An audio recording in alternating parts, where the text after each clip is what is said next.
20 a.m. and KDWN 101.5 FM in Las Vegas. Our show is produced by the Green Alliance of Nevada, sponsored by MV Energy, and I'm your host, Stan Hannell, filling in for Paul Ira today. Our guest speaker is Marco Velotta from the City of Las Vegas Planning Department, the Office of Sustainability. And we've been talking about the master plan that the city is formulating and starting this year, looking ahead to 2050 and all the different things that is going on to try and increase efficiency of operations at the city as well as generate power. One area we talked about was just water resources. Can you go more detail about that, Marco? Yeah, absolutely. I think one of the big things that we have to be concerned about it as a community is water consumption. That's our most precious resource, obviously. Right. But one of the things a lot of people don't realize is how efficient we are with our water resources, and I think we have to thank Southern Nevada Water Authority a lot for that.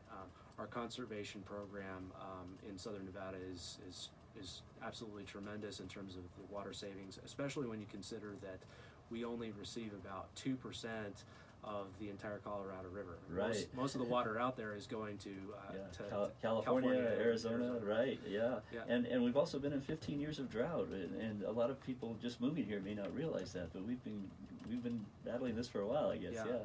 Yeah. With the amount of water that's consumed per person per day, and the amount of population growth that we have, and the 43 million tourists that we receive every year, I mean, with the water that we've been very efficient with, and I don't think a lot of people realize that, especially as the lake level has teetered really close Right. to the point where we might have a shortage declaration from the Right. feds. And then we'll need to do even more good conservation efforts to meet those requirements. Yeah. But talking with the SNWA in the past, we've had Toby Bickmore on and Doug Bennett, and they said that we're in pretty good shape. They've banked water; they're able to do things with that.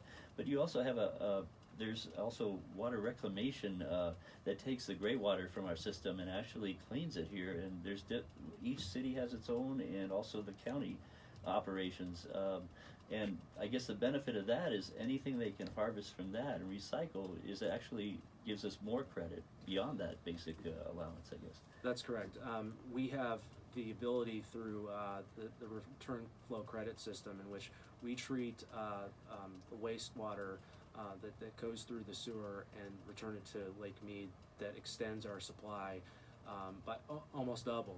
Wow. And that system has really helped us not only save water and return it to the system, but it just overall extend the supply for the existing population that we have. With some other areas around those facilities, we are able to use that recycled water for irrigation at golf courses and parks. Those are kind of limited, but we do take advantage of those when where it makes sense. We also at our buildings and facilities, we make sure that we use native plants and adaptive plants. Right. So xeriscapes. Yeah. Right. At City Hall, we use water from our chillers to cool the building, to actually irrigate the landscaping in the front. How about that? Yeah, that's fantastic. Mhm. Yeah, and I know some of the parks are like detention basins too, and there's flooding. They handle the water. It's a soccer field during the day, but if there's a big rain, that it can help with channeling the water. We're in a valley here, so a lot of water just runs down the two sides of the valley and right to the lower point. And there's been a lot of activity. I know just to put in storm drains, get that water recycled back to the aquifer if we can, and a lot of effort in that area. Yeah. A lot of planning going on. That's fantastic. Basically, before we go any further, I just want to make a couple announcements.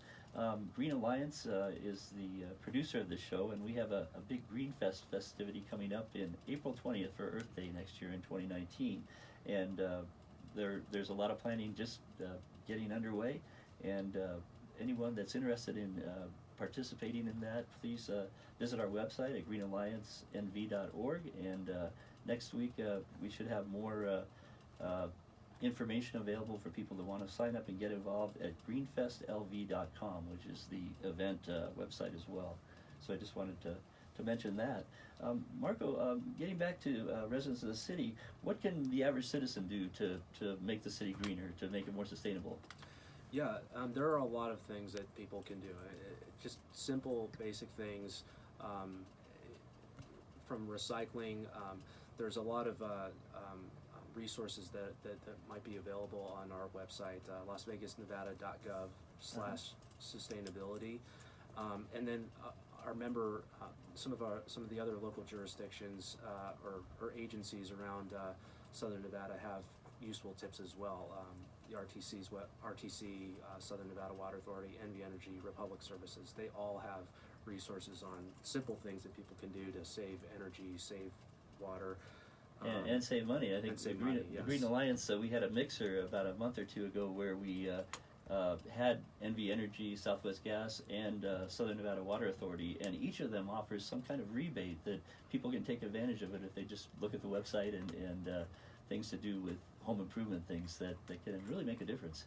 Yeah, just turning off the lights or replacing an old light fixture with a newer one. Right. And you won't have to replace that again for a long time if you use an LED, for example. Yeah, and a 60-watt light bulb now, you can get a 9-watt LED from the dollar store for $1, and it's amazing. It's like 8 times more efficient, I guess. Yeah.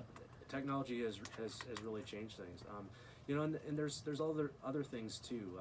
If you have the ability to do it and you live close enough, I mean, you consider walking or taking a bike to do some shopping or run errands. Yeah, the bike trails are amazing. I mean, just west to east, I'm amazed. It's usually the slower roads like Alta and some of the other ones that you can actually ride all the way from up on the west side in Summerlin, straight down and unimpeded all the way down to downtown Las Vegas. So I was just pretty impressed how extensive you've done that. And then once you're in downtown area, like you mentioned before, there's a lot of bicycle trails in the city proper. So I thought that was amazing. And that's one of the things that I've been able to take advantage of with the great weather that we have and the bike trails. I sometimes commute from home down some bike trails in Henderson, and then take the bus into downtown, and then I'm at work. And that really, and you can do bike and bus. You can throw your bike on the bus too. I think that's amazing.